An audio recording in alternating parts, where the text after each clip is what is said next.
அல்லேலூயா, அல்லேலூயா. கடந்த வாரம் நான் உங்களுக்கு ஒரு செய்தி கொடுத்திருந்தேன். அந்த செய்தி என்ன ஞாபகம் இருக்கான்னு சொல்லுங்க. இந்த பக்கம் வேண்டாம், இந்த பக்கம் சொல்லுங்க. ஒரு வாரம் என்னப்பா செய்தி கொடுத்தேன்? தேவன் அனுப்புகின்ற காற்று. அல்லேலூயா. அதை பற்றி தான் இன்னைக்கு பார்க்க போகிறோம். போன வாரத்துல தேவன் அனுப்புகிற 4 விதமான காற்றை குறித்து உங்களுக்கு நான் சொன்னேன். 4 விதமான காற்று. ஒன்று, காடைகளை கொண்டு வந்த அற்புத காற்று. ஆண்டவர் அனுப்புகிற காற்று. ஆண்டவரிடத்திலிருந்து வந்த காற்று என்ன செஞ்சிச்சு? காடையை கொண்டு வந்து காடையும் நிரம்ப குவித்தது. அற்புதத்தின் காற்று. இரண்டாவது, எரேமியா 4:12 பார்த்தோம். தேவன் தன் நியாயத்தை பேசும் காற்று. அல்லேலூயா. தேவன் தன் நியாயத்தை பேசும் காற்று என்று நாம் பார்த்தோம். மூன்றாவது,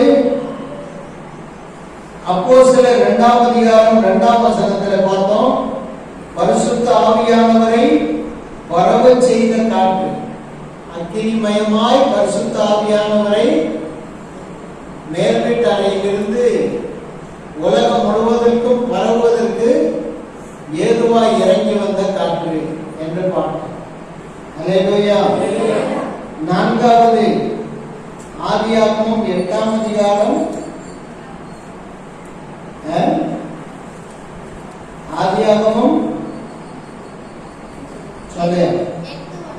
8:1 ஜலத்தை அமரம் பண்ணிய காற்று. ஜலத்தை அமர்த்திய காற்று.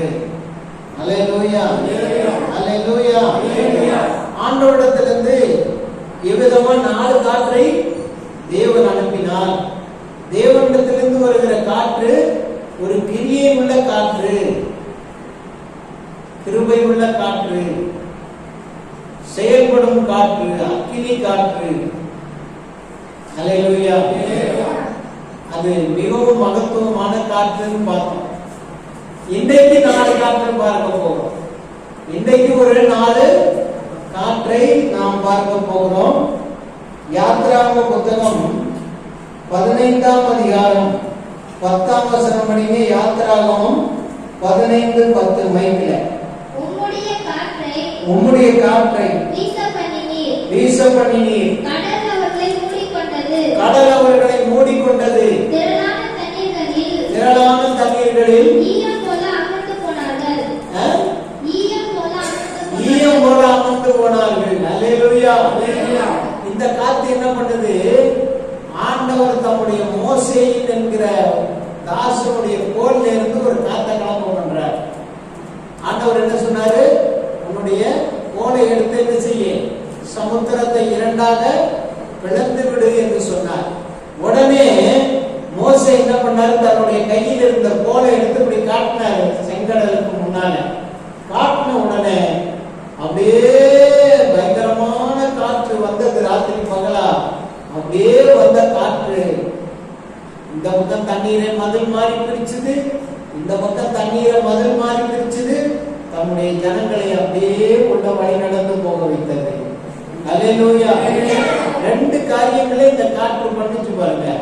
ஒண்ணு, ஜனங்களை, தம்முடைய ஜனங்களை, இஸ்ரவேல் மக்களை, வாக்குத்தத்தத்தின் சந்ததிய, கானான் தேசத்தை சுதந்தரிக்க போகிற மக்களை அழகா வட்டாந்தரையில நடந்து போகும்படி செய்து அந்த பக்கமா ஒரு பெரிய மீட்பை உண்டு பண்ணியது.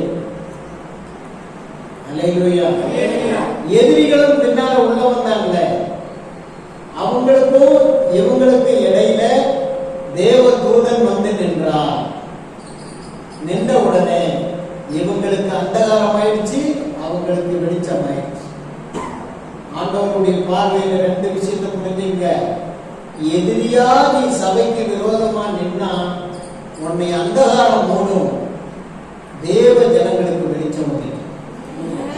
நீயும் அந்த அந்தகார ஜனங்களோட சேர்ந்துனா நீ ஈயம் போல முடிய போக வேண்டியதுதான்.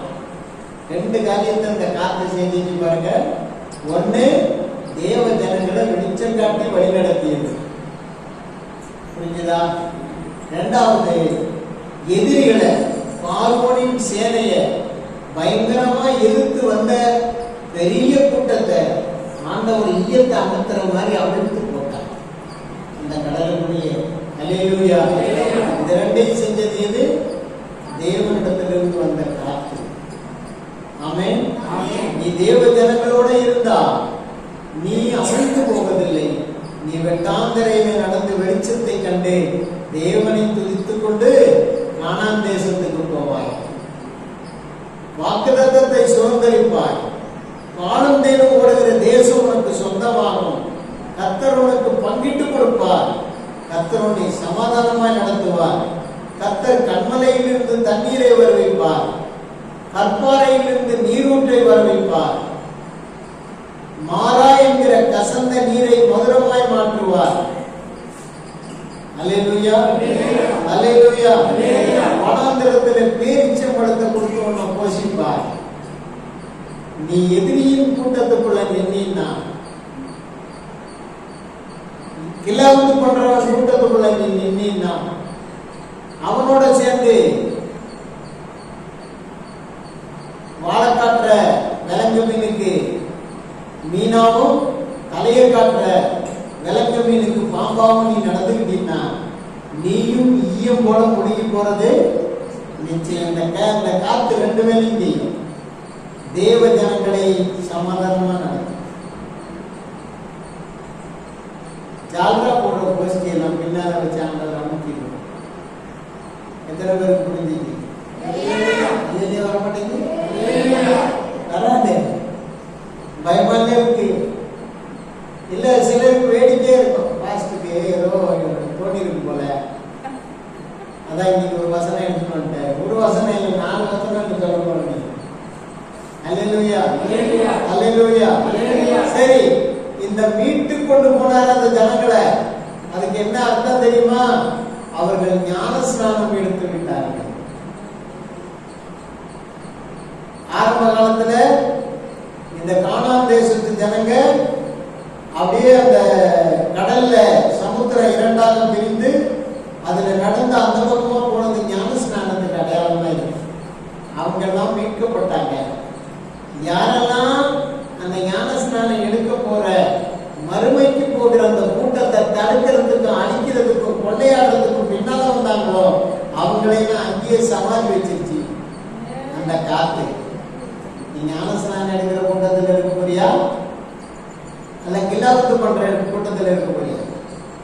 நீங்க அநேகர் சபைக்குள்ள இருக்கான். பார்வன் சேனம் ஒரு பாரம், அவன் மட்டும் முன்னால போறான். அவனை எப்படி விட்டுறான் பார்.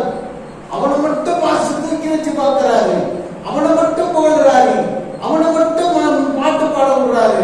அவனை மட்டும் முன்னால கூப்பிடுறாரு. என்னையெல்லாம் பின்னால விட்டாரு. பாரு என்ன பண்ற? நீதான் உன்னை லாய்க்கு இல்லாம இருக்கிய. உன்னை என்னத்தை கூப்பிட முடியும்? ஒரு ஜெபம் பண்ண தெரியாது, ஒரு பிரசங்கம் பண்ண தெரியாது, ஒரு பாட்டு பாட தெரியாது. எது பாட்டாலும் தத்தர புத்தர தத்தர புத்தர. உன்னை என்னத்துல முன்னால விட முடியும்? ஒண்ணுக்கு லாய்க்கத்தை தான் பின்னால நினைக்கிற. ஒன்ன கடல் தான் முழுகி போட போகுது. ஈஎம்ஐ உள்ள அமிழ்ந்து போற. தொல்பொருள் ஆராய்ச்சியில கண்டுபிடிச்சிருக்காங்க. அன்னைக்கு மூழ்கி போன ரதங்கள் எல்லாம் தண்ணிக்குள்ள கிடைக்கும். ஏன்னா ஐஸ் பகுதி பயங்கரமான டிகிரி, பயங்கர கூலிங், குளிர்ந்த நிலையில இருக்கிற ஐஸ். அல்லேலூயா. அதுக்குள்ள உறைஞ்சு போய் அப்படியே அன்னைக்கு கிடந்த குதிரை நீங்கி கிடக்கான். அப்படியே ரதம்லாம் அப்படியே கிடக்குதான். தொல்பொருள் ஆராய்ச்சியில் எடுக்கிறாங்க. அன்னைக்கு செங்கடல்ல முடிவு போனது மீன் கடை தோத்துரும். அல்லேலூயா. வெளியில போய் கதவை திறந்து வச்சுட்டு வந்துடுறீங்களா எல்லாரும்? யார் வெளியில போறது? போய் கதவை திறந்து வச்சுட்டு வந்துடக்கூடாது. நாய் வெளியில உள்ள போனா வெளியில வந்தா உள்ள கதவை சாத்திடும். அல்லேலூயா, அல்லேலூயா. நீங்க எந்த கூட்டத்துல இருக்க போறீங்க? அந்த முன்னால போற இடம் விசுவாசிகளை மறைச்சு போற பின்னால உள்ள விசுவாசியா? நடத்துற மோசையை குற்றம் கண்டுபிடிக்கிறதுக்குன்னே குறை பேசுறதுக்குன்னே வர பின்னால கூட்டமா? ஏன்னா ஏற்கனவே அங்க ஒவ்வொன்றா போட்டு தள்ளிட்டு வராரு. ஒரு காற்று தேவ ஜனங்களை அற்புதமாய் வெட்டாந்தரையில் நடக்க வைத்தது. அதே காற்று எதிரிகளை பெண்ணை முழுக்கி போட்டது.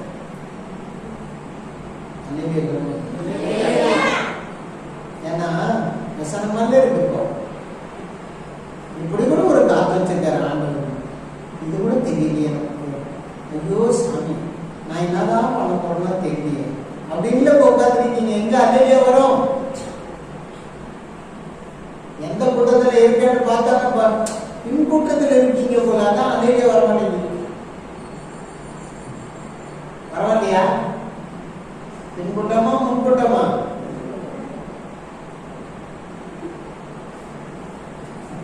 புரியுதா? அல்லேலூயா. பின்புட்டமா முன்புட்டமா? முன்புட்டம் வரவங்கலாம் கை கொடுங்க. அப்ப ஞானஸ்நானம் எடுக்காம எடுக்கணும். அல்லேலூயா. அப்பதான் அடுத்த கரம் மறுகரம் போய் சேரணும். சரி, நான் பின்புட்டம், நான் விட்ட மாட்டேன் பாஸ்டர் அப்படிங்கிறவங்க கை கொடுங்க. எல்லாத்துக்கும் வந்து கை கொடுங்க. அல்லேலூயா. அல்லேலூயா. இது என்ன காற்று? மீட்பின் காற்று. ஆமென். என்ன காற்று? ஐந்தாவது காற்று மீட்பின் காற்று. உன்னை மீட்டு எதிரிகளின் கைகளில் இருந்து உன்னை மீட்டு எடுத்துக் கொண்டு போகிற காற்று. ஆறாவது சங்கீதம் 147:18. சங்கீதம் 147:18. அவர் தமது வார்த்தையை அனுப்பி அவைகளை உருக பண்ணுகிறார். தமது காற்றை வீசும்படி செய்ய தண்ணீர்களை ஓட பண்ணுகிற காற்று. அல்லேலூயா. அல்லேலூயா. அது என்ன பண்ணுது? ரெண்டு வேலை செய்யுது. ஒண்ணு பனிக்கட்டியை உருக வைக்குது, இன்னொன்னு நதியாய் ஓட வைக்குது. கவனிங்க. ஒண்ணு பனிக்கட்டியை என்ன செய்து உருக வைக்குது, இரண்டாவது தண்ணீராக ஓட வைக்கிறது. எர்மோன் மலையின் மேல பனிக்கட்டி படர்ந்து போய் வெள்ள வெள்ளேன்னு இருக்குது அந்த மலை. அதன் மேலே இந்த காற்று மோதி தண்ணீரை அப்படியே யோர்தான் நதியாக பிரவாகித்து வர வைக்குது. இது என்ன தெரியுமா? ஆவிக்குரிய விளக்கம் என்ன தெரியுமா? அமர்ந்து இறுகி ஒரு இடத்துல கடினப்பட்டு போய் உட்கார்ந்து இருக்கிற, சோர்ந்து உட்கார்ந்து இருக்கிற, தளர்ந்து உட்கார்ந்து இருக்கிற உன் வாழ்க்கைய கரைய பண்ணி, உன்னை இழக பண்ணி, உன்னை உற்சாகப்படுத்தி, உன்னை வேகம் கொடுத்து, உனக்கு பாதையை அமைச்சு வேகமா நீ போக வேண்டிய இடத்துக்கு போய் சேருவதற்கு உன்னை வழி நடத்துகிற காற்று. எல்லாம் ஆமென் சொல்லுங்க. அல்லேலூயா. அல்லேலூயா. நீ கடினப்பட்டிருக்கியா, இருக்கியா, சோர்ந்து இருக்கியா, என்ன செய்யறதுன்னு தெரியலையா? உன்னை அந்த பக்கம் இந்த பக்கம் அசைய விடாம பண்ணிருக்குதா? தேவனுடைய காற்று வீசி உன்னை உருக பண்ணி, உன்னை இழக பண்ணி, தண்ணீராய் மாற்றி, உனக்கு வேகத்தை கொடுத்து, உற்சாகத்தை கொடுத்து, ஆறு போன்ற வழியை உனக்கு திறந்து வேகமா கொண்டு போய் கர்த்தர் உன்னை என்ன செய்கிறார்? கலிலேய கடல்ல சேர்க்கிறார். அதே போல உன்னை பரலோக ராஜ்யத்துக்கு கொண்டு போய் கொண்டிருக்கிறார். உன்னை ஓட பண்ணுகிற காற்று தேவனிடத்திலிருந்து வருகிற காற்று. அவர் காற்றை அனுப்பி என்ன செய்கிறார்? உருக பண்ணுகிறார். அது தண்ணீரை போல ஓடும். ஆமென். அல்லேலூயா. நீங்க உட்கார்ந்து போயிருக்கீங்களா? உங்களை ஓட வைக்கணுமா ஆண்டவரு? நீங்க உற்சாகமா இருக்கணுமா? ஆண்டவருக்கு மகிமையா ஓடி சேரணுமா? பல இடங்களுக்கு பிரயோஜனப்படணுமா? அநேக வயல்களை செழிப்பாக்கணுமா? அநேக பயிர்களை உடைக்க பண்ணி நல்ல மகசூல் கொடுக்க வைக்கிறவர்களா மாறணுமா? அதே போல அநேகர் உங்க வாழ்க்கையினால உங்களால் ஆசீர்வதிக்கப்படணுமா? அநேகர் உங்களால சத்தியத்தை அறியணுமா? அநேகர் கர்த்தருடைய ராஜ்யத்துக்கு வருகிற பிள்ளைகளா மாறணுமா? அறுவடையாகிறது போல உங்க வாழ்க்கை உங்க மூலமா அநேகர் பரிசுத்தவான்களாக மாறி அறுவடையாகி பரலோக ராஜ்யத்துக்கு வரணுமா? இந்த காத்து உன் மேல வீசணும். ஆமென். அல்லேலூயா, அல்லேலூயா. இந்த காத்தை நீ பெற்றுக்கொள்ள வேண்டும். இந்த காற்று வீசும்படி நீ ஜெபிக்கணும். சரி, அடுத்தது 7வது ஒரு காற்றை நான் சொல்லுகிறேன்.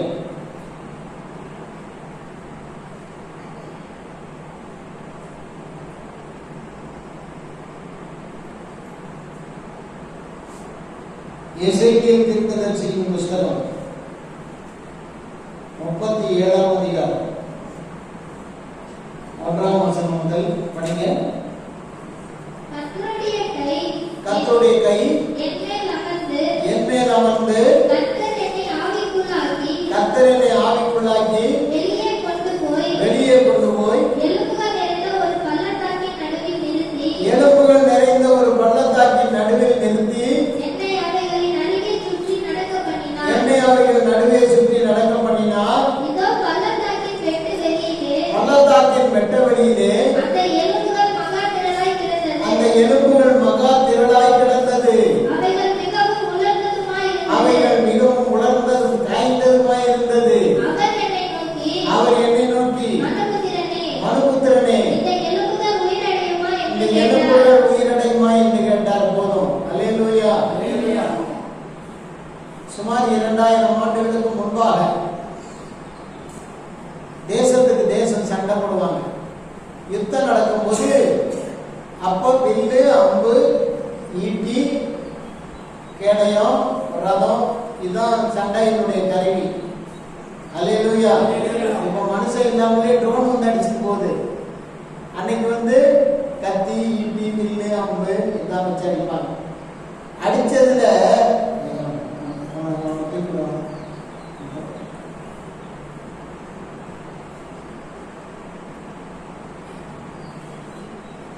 என்ன பண்ணுவாங்க? யுத்தம் பண்ணுவாங்க. யுத்தம் பண்ணி எதிரிகளை அடிச்சு வெட்டி குற்றுயிரும் குளவுயிருமா போட்டு போயிருவாங்க. அவங்களுக்கு மருந்து மாத்திரையும் கிடையாது, ஆஸ்பத்திரியும் கிடையாது, பூச்சியும் கிடையாது, தூக்குவாரம் இல்லை, ஏறிட்டு பார்ப்பாரு இல்லை, எல்லாம் வெட்டி போட்டு அவனு பொருளெல்லாம் தூக்கிட்டு அவனு எவன் ஜெயிச்சானோ அவன் போய் சேர்ந்துருவான். இந்த குணங்க திரளான குளங்கள் லட்சக்கணக்கில் கிடக்கும். அப்படியே கிடந்து கழுகு கொத்தி, குருவி கொத்தி, எல்லாம் கொத்தி சாப்பிட்டு சதையெல்லாம் போய் எல்லாம் போய் உலர்ந்து போய் மகா திரளான எலும்பு எப்படி கிடக்கும். அந்த யுத்த களத்துல யுத்தம் பண்றதுன்னு ஒரு இடத்த சூஸ் பண்ணுவாங்க. அந்த இடத்துலதான் அடிச்சுக்குவாங்க. எவன் ஜெயிக்கிறானோ அவன் பாக்கிடுவான். அடிச்சு ஜெயிச்சவன் எல்லாத்தையும் வெட்டி ராஜா போட்டு வெட்டி போட்டு போயிடுவான். அந்த சதைகள் எல்லாம் போய் எல்லாம் அழுகி நாட்டை வெடுத்து எல்லாம் முடிஞ்சு வெறும் எலும்பா பொட்டல் நடுவில் கிடக்கும். ஒரு வெறும் பொட்டல், வெறும் திடல். அதுக்கு மத்தியில இந்த எசேக்கியாவை நடத்தி கொண்டு போகிறார். அல்லேலூயா. ஆண்டவர் கேட்கிறாரு, மனுபுத்திரனே, இது உயிரடையுமா? இந்த எலும்பு உள்ள காட்டு போய் கிடக்கு. எத்தனையோ வருஷங்களான எலும்புங்க குழந்தை போய் கிடக்குது வர்றா. இவ்வளோ திரளான எலும்புகள், இது உயிரடையுமான்னு கேட்கிறார். ஆண்டவர்கிட்ட அவன் சொன்னா, அது உனக்கே தெரியும் ஆண்டவரே. அப்படின்னா நான் சொல்றேன், நீ தீர்க்க தரிசனம் சொல்லு. தீர்க்க தரிசனம் சொன்னோம்னா ஒரு பெரும் காற்றை கர்த்தர் அனுப்பினார். சொல்லுங்க. அந்த காற்று உள்ள வந்துச்சு. எந்தெந்த எலும்போட சேரணுமோ சேர்ந்துச்சு. இந்த காற்று தட்ட தட்ட தட்ட தட்டன்னு ஆண்டோடத்திலிருந்து விட்ட காற்று எலும்புகளை சேர்க்குது. எப்படி சேர்க்குது? எந்தெந்த மண்டையை போட்டு எந்தெந்த உடம்பு எலும்புக்கு தேவையோ, எந்தெந்த மண்டையோடு எந்தெந்த உடம்போடு சேரணுமோ அதெல்லாம் சேருது. கையெலும்பு எந்தெந்த கையெலும்போடு சேரணுமோ, எந்தெந்த காலெலும்பு எந்தெந்த உடம்போடு சேரணுமோ எல்லாம் சேருது. அப்படியே இந்த திரளான காற்று எல்லாத்தையும் ஒன்னா சேர்த்துட்டு இருக்கு. பார்த்துட்டு நிற்கிறான். அல்லேலூயா. மறுபடியும் தீர்க்க தரிசனம் வர எலும்பு அதுல நரம்பு ஒன்னா சேரணும்னு சொல்லு. எலும்பு கடத்து நரம்பு எல்லாத்தையும் இழுத்து கட்டுது. அல்லேலூயா. ஃபர்ஸ்ட் 4500 எலும்புனாங்க, இது நரம்புனாங்க. இப்ப லட்சக்கணக்கில் நரம்பு இருக்கு, நுண்ணிய நரம்புகள் இருக்கு, மைல் அளவுல நரம்புகள் இருக்கு, கண்ணுக்கே தெரியாத அளவுல நரம்புகள் இருக்கு, தடியான நரம்புகளும் இருக்கு. எல்லா நரம்பு ஒன்னா வந்து அதுல போத்துருச்சு. கடைசியில சதைகளை ஆண்டவர் உண்டாக்கினார். சதைகள்லாம் ஒன்னா சேர்ந்துருச்சு. இப்ப எல்லாம் என்னவா கிடக்கும்? முழு முழு குணமா கிடக்கும். அல்லேலூயா. ஆண்டவர் சொன்னார், மறுபடியும் தீர்க்க தரிசனம் சொல்லு, இவைகளெல்லாம் நான் உயிரடை பண்ணோன்னு ஆண்டவர் தீர்க்க தரிசனம் சொல்றான். உடனே ஒரு பெரிய காற்று மறுபடியும் வந்து அவைகளுக்குள்ள அந்த ஆவிகளை கொண்டு உள்ள போகுது. கொண்டு உள்ள போன மகா திரளான சேனைகள் என்ன செய்யுது? எழுப்பி நிக்குது காலம். அல்லேலூயா. அப்பதான் சொன்னாரு, சபைகள் இப்படித்தான் இருக்கு, இஸ்ரவேல் மக்கள் இப்படித்தான் இருக்கான். ஒருத்தன் கூட உயிர் இல்லாதவனா கிடக்கான், எலும்பா இருக்கிறான், காஞ்சி போய் கிடக்கான், ஒண்ணும் இல்ல, நரம்பு இல்ல. நரம்பு இருந்தாலும் திரும்பி நின்று கிடப்பான். நரம்பு இல்ல, சதை இல்ல, ரத்தம் இல்ல, ஒண்ணுமே இல்லாத காஞ்சி போன பட்டு போனதுங்க. அதான் நீங்க சில சொன்னது கேட்க மாட்டீங்கன்னு. சத்தியத்தை சொன்னா உங்களுக்கு ஒண்ணு விளங்காம போறதுக்கு காரணமே நீங்க பட்டு போன எலும்பு. உங்களுக்கு எல்லாம் என்ன சொன்னா என்ன கேட்கும்? இயேசுவே காத்து அனுப்பணும். அந்த காத்து வந்து இறங்கினாதான் நீங்க எழுப்புவீங்க. அந்த காத்து வந்து இறங்கினாதான் உங்க மேல சதை வரும். நீங்க மண்டை ஓடு, கையெலும்பு, காலெலும்பு எல்லாம் உங்களை சேர்க்கணும். இப்ப என்ன செதிரி போன எலும்பு, காஞ்சி போன எலும்பு நீங்க. இன்னைக்கு சபை அப்படித்தான் இருக்கு, ஒன்னா சேர்க்க முடியல. ஊழியக்காரன் படாத பாடுபட்டு சோர்ந்து போறான். ஊழியக்காரங்க தளர்ந்து போறாங்க. ஐயோ, எவ்வளவு ஊழியம் செஞ்சாலும் இந்த ஆத்மாவை சீர் பண்ண முடியாது. ஆத்மா எப்படி சீர் பண்ண முடியும்? அதான் செதிரி போன எலும்பா கிடக்காது, காஞ்சி போன எலும்பு. பல வருஷம் வெயில கிடந்து காஞ்சி போன எலும்பு. அதுலதான் ஈரவாசியே இல்லையே. அல்லேலூயா, அல்லேலூயா. அப்படி கிடக்கு. சில வேளை இந்த டைனோசர் எலும்பெல்லாம் கண்டுபிடிக்கிறாங்க. ஒரு பெரும் பாறையா இருக்கு, அதுல வந்து அந்த ஆசிட்டு விட்டு அதை ஊற வச்சு இழுத்தா ஜவ்வு மாதிரி ஈடுபடுது. அப்பதான் அது சதை, அது உள்ள சதை. அது மாதிரி நீங்க எல்லாம் இப்படி இருக்கீங்க. உங்களுக்கு என்ன சொன்னாலும் சத்தியம் ஈடுபட மாட்டேங்குது, வேலை செய்ய மாட்டேங்குது. உங்களை நோக்கி கர்த்தருடைய காத்து வருது. நீங்க எழுப்பி மகா சேனையா நிக்கணும்னு ஆண்டவர் விரும்புற. எத்தனை பேருக்கு இந்த நிலைமையை உணரக்கூடிய சக்தி இருக்கு? இருதயம் இருக்கு. எல்லாரும் முழங்கால் போட்டு ஜெபம் பண்ணுங்க. எல்லாரும் முழங்கால் போட்டு ஜெபம் பண்ணுங்க. ஹல்லேலூயா, ஹல்லேலூயா, ஹல்லேலூயா. ஆண்டவரே, இந்த காற்று அனுப்பி எங்களை உயிர்ப்பியும், எங்களை எரிந்து முழுந்து நினைக்க பண்ணும், நரம்புகளை சேரும், சதைகளை சேரும். எல்லாரும் ஜெபம் பண்ணுங்க. ஆண்டவரே, எங்களுக்குள்ள உடைய உயிரை அனுப்பும், காற்றை அனுப்பும். நாங்கள் மறுபடியும் கர்த்தருக்காக எழுப்பி மகா சேனையை நிற்க கிருபை தாரும், கிருபை தாரும்.